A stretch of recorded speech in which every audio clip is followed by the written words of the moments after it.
According to research, bungalow houses were first built in Bengal, India in the mid-19th century. The term bungalow comes from the Hindustani word Bengala, which means belonging to Bengal. In Malaysia, a bungalow house is described as a house built on the owner's land. Currently, there are three types of bungalows design that are popular among Malaysians, which are modern bungalow house design, tropical bungalow house design, and contemporary bungalow house design.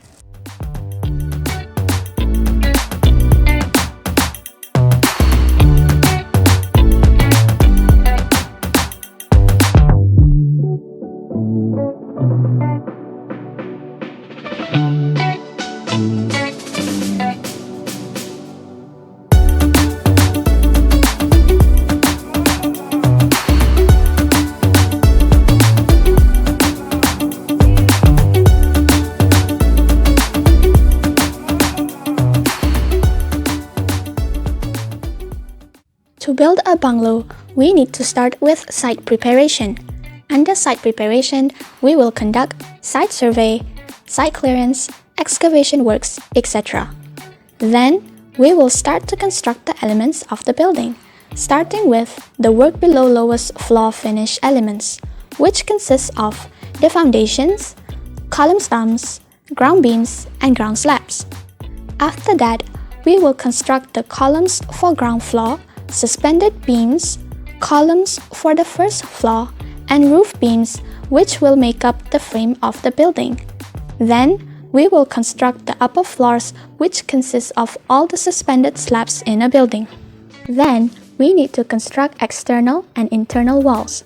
We have to determine the location first, then lay the bricks, install DPC, brick reinforcements, and lintels. Next, it's the construction of the staircase.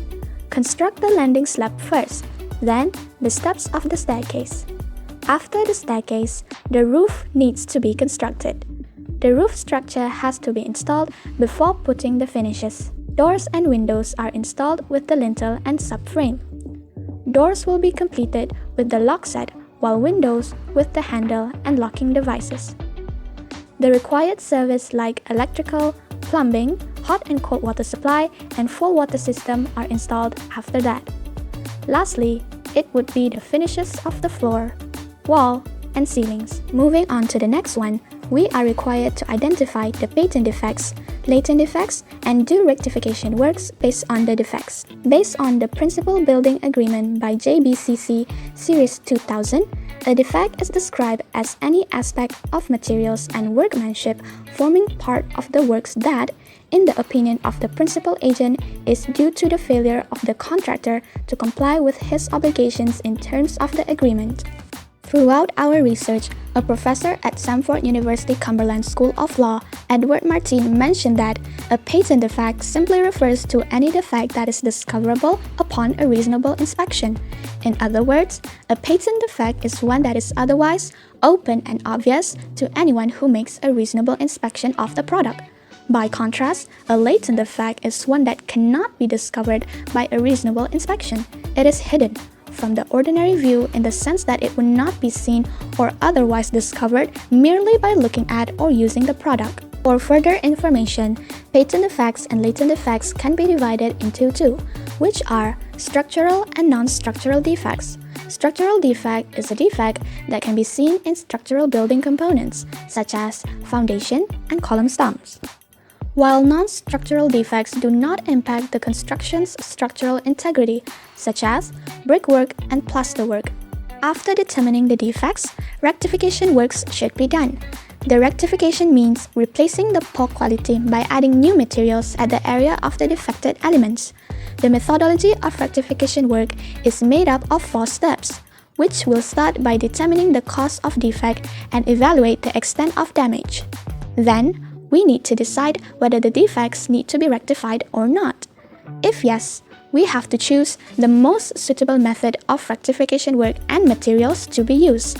Lastly, rectification works need to be done to comply with the proposed method. In our group, for patent and latent defects, we specifically focus on foundation, column stump, ground beam, ground slab, apron slab, and staircase.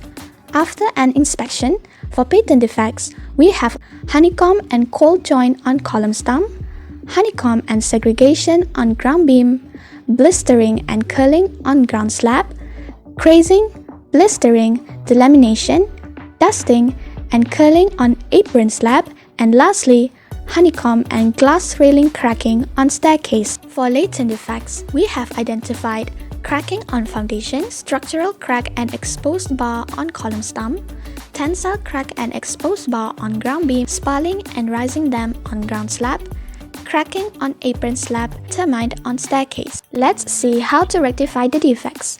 We have learned a few rectification works while completing the task. Firstly, epoxy injection method is used to rectify cracks. Secondly, there is surface grinding method to rectify large blistered areas, curling, spalling, and dusting on ground and apron slabs. The pressure grouting method is used to rectify the honeycomb and exposed bar, while patch repair method is to rectify exposed bar and cracks on slabs and honeycomb. There are also other rectification works, such as applying a damping agent, replacing cracked glass, and repairing poor drainage. You might be wondering, how do we measure the rectification works by referring to the SMM2? Well, we can do it by understanding each clause in SMM2 and relate them with the relevant works. Here are a few examples. The work of surface grinding is measured in meters square by referring to clause F.6, item 6, which states that grinding, sandblasting, and similar treatment to the surface of concrete shall be given separately in square meters. The pressure grouting for exposed bars is measured in square meters as stated in item 1 of clause F.7, which states that grouting under steel stanchion bases and under steel grillages shall be given separately in square meters. Here are the other rectification works with their relevant clauses. For the works that are not thoroughly stated in SMM2, we can measure them based on the work and size. We have to do bills of quantities for the rectification works on the defects. Bills of quantities are designed to enable all contractors to produce the same pricing information. It is a document produced by the consultant which gives project quantities measured by the items mentioned in the tender documents. Bills of quantities can help to calculate building costs as well as allowing for a fair and correct bidding method since all bidding contractors price the same quantities.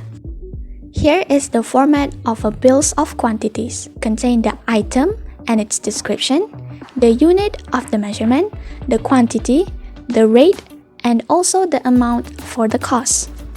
To know how to write the description, let's take this as an example.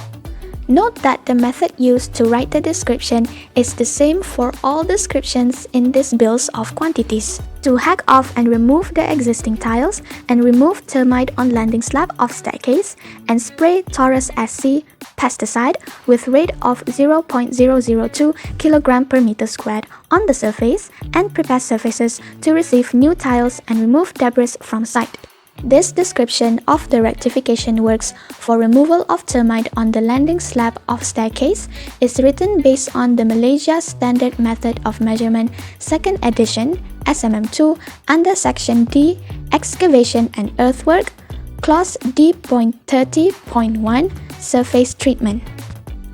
According to the clause, the information like the kind of chemical and the rate of application should be given in the description. By referring to the same clause, we know that this type of work is measured in square meters. In addition, other information like hacking off and removing tiles and so on are provided as an instruction to the contractor about the method of work.